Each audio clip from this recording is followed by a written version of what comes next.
ভারত সবসময় আমাদেরকে হুমকি দেয়, এখন উল্টা হুমকি দিয়ে বসলো আমাদের বীর মুক্তিযোদ্ধা ডক্টর কর্নেল অলি আহমেদ বীর বিক্রম। তার কথাগুলো শুনেন, অসাধারণ কিছু কথা বললেন। আশা করি ভারতের ঘুম ইতিমধ্যে হারাম হয়ে গেছে।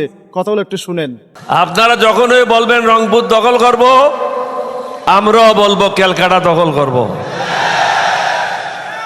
আগের দিন শেষ, এখন নতুন জমানা শুরু। এইদিকে ক্যালকাটা হারাবেন, ওইদিকে হিমাচল হারাবেন, আর অন্যদিকে কাশ্মীর হারাবেন। সুতরাং এদিকে পা বাড়াইয়েন না, যেন তোদের বাপের দেশ।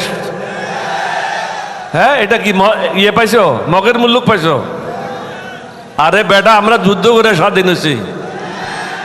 হাসি তামাশা করো না, পরনে ধুতি থাকবে না। নিজের দেশ নিজে সামলাও, আমাদের দেশ আমাদেরকে সামলাইতে দাও। আমরা যখন দুইটা প্লেন কিনি, আপনাদের পেটের মধ্যে মোচড়ানি শুরু হয়ে যায়। আপনারা যখন প্লেন কিনেন, আমরা তো কিছু বলি না। আপনারা যখন বড় বড় জাহাজ কিনেন, আমরা তো কিছু বলি না।